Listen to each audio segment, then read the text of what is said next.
Well, it's time for Community Corner, where we're going to highlight stories that teach, inspire, and help us to learn a little bit more about our neighbors here in Metro Atlanta. I'm Ron Jones. First, one dad is making a huge impact in women's maternal health. Now, we've been following Charles Johnson's story for years now. He lost his wife, Kira, hours after she gave birth to their youngest son. Our Faith Jesse sits down with him 7 years later. You want to go ahead and start brushing your teeth and get ready? Good morning. Charles Johnson is a dad. You want 3 pieces of toast? Yes, please. He's a cook. Never a dull moment. Wow. Raising 2 boys. That was my first time trying it. With mom looking over them. Hey, Langston. I've been waiting on you, buddy. Charles and his wife, Kira, waiting for their son to arrive. Who's the best big brother? Where's Langston? Show me Langston. Where's your baby brother, Langston? Charles waited again. The doctor's walking next to the bed, and he says to me, I'm going to fix it, and she'll be back in 15 minutes. 15 minutes turned into forever. We walked in for what we expected to be the happiest day of our life, and we walked straight into a nightmare. And that was the last time I saw Kira alive. 7 years has passed since you lost Kira. Yeah. Are the doctors responsible? Is the hospital responsible? Has there been any accountability? Every single way that she could have been failed, she was failed. And the subcommittee on health will now come to order. Back in 2018, you spoke to Congress. I'm begging, I'm pleading the staff to do something. And around 9 o'clock, as I continue to plead for my wife's life, the staff at Cedars-Sinai Medical Center tells me, sir, your wife just isn't a priority right now.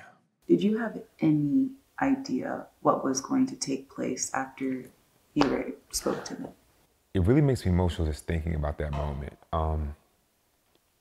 Telling them how amazing Kira was and explaining to them how deeply she was failed by the system. But Charles won't fail, and he's not willing to wait. Helping to pass an act of Congress to expand postpartum health coverage and fund research was just the start. Not only did we pass the legislation that I was fighting for then, that we've continued to pass further legislation, that we've continued to push further. Now he's pushing with his own movement. For Kira, for moms. He's not waiting to help dads, too. How have you been a big brother or a mentor to men who are impacted? There are a lot of men that I have developed amazing relationships with, and I wish that we didn't have this very unique bond, but the reality is that we do. Is how do we parent through this, right? How do we help? No, Thank you. Night, night. They're competitive, they're kind, right? They don't back down from...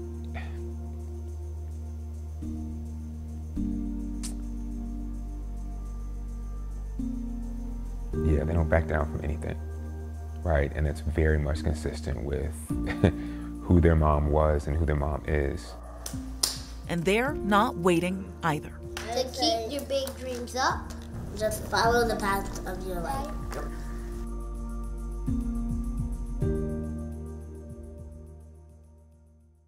One of the newest Atlanta Falcons is already making a big impact off the field. We're talking about Calais Campbell. He joined the team in the offseason as a free agent. He recently visited a Midtown public store where he gave away 10 gift cards and gift bags to single mom families. Now, each gift card is worth $500, and the moms later put them to good use.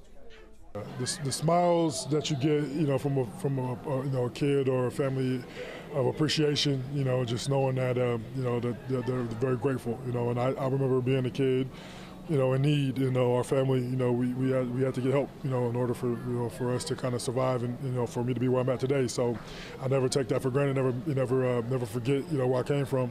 Man, it's all about that gratitude, right? Well, the organization Chris 180 helped pick the families for the event. They focus on mental health, child welfare, and other services for families across Metro Atlanta.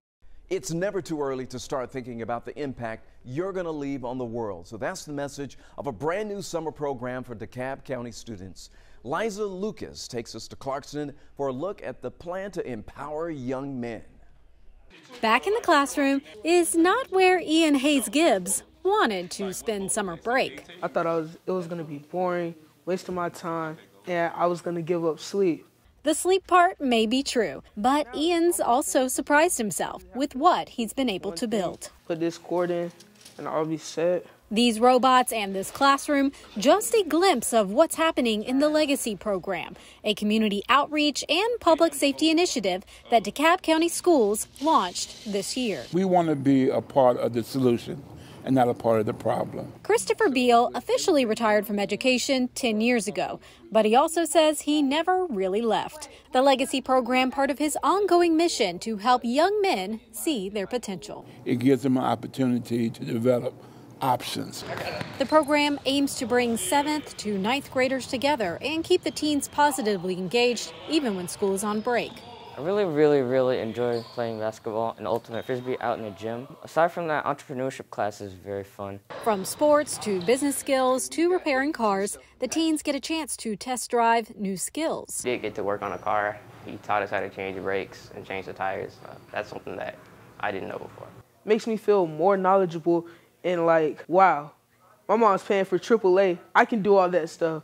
So even if Ian did lose a little sleep this summer, he also admits he gained something more. I've accomplished a lot. I've gone so far. Feels very good. A local nonprofit organization is helping young girls learn how to chop and dice their way around the kitchen. Ariana Maniz had the chance to go behind the scenes to see how the girls are taking ordinary foods and turning them into a culinary experience. Keep the tip of the nose of the knife on the board. This group of girls is whipping up some summer fun in the kitchen. So what you guys are going to do is create a recipe for the big day. Their head chef. I feed off of energy. I am Chef Tregay, you guys. Chef Tregay is a Food Network star and has cooked all over the world. She partnered with the nonprofit Saving Our Daughters to share her passion for cooking with students in Henry County. My goal is for them to see food differently. I don't want them to just see the food. I want them to see all the recipes and all the possibilities within that ingredient. All week, they've been working their skills in the kitchen. We're going to be doing slicing, chopping, recipe creating, menu creating, flavor pairing, dressing, and then at the end, we are going to do this big, grand charcuterie. It's going to be 20 feet long. It is really going to be a sight. Testing and tasting delicious food like chocolate and eat watermelon.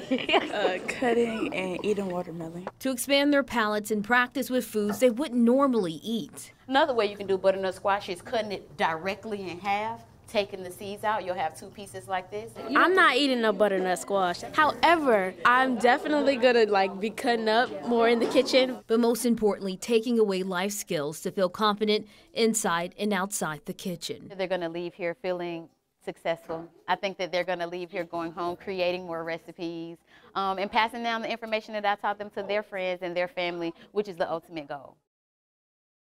Next, keeping children in shape and out of trouble. A month-long program is focusing on Latinos in DeKalb County, and it aims to do just that by bringing a free soccer camp to children and health services to their parents. 11 Alive's Paulo Suro has a story straight from Doraville's Honeysuckle Park. Kicking off summer. Yeah, there we go. In this field of dreams. Yeah, I want to be a famous soccer player. 11-year-old Raul Soto, surrounded by 50 other 5 to 14-year-olds learning and playing for free. Oh, that's a big touch. Thanks to local organizations Latino Community Fund Georgia, Ser Familia, and Atlanta-based nonprofit Soccer in the Streets. It's very fun, and they teach you how to control stuff and aim good. The organizations have been planning this camp for 2 years and finally get to see it play out. Prevent kids who otherwise would be loitering or would be staying at home, would have nothing to do, to have an activity, right? To not just have an activity, but an activity that builds a healthy habit. But it's not only soccer for the children that they offer here at the camp. They also have free health clinics for the families. There's a lot of the community members that we've had here today, their blood pressure was taken for the very first time.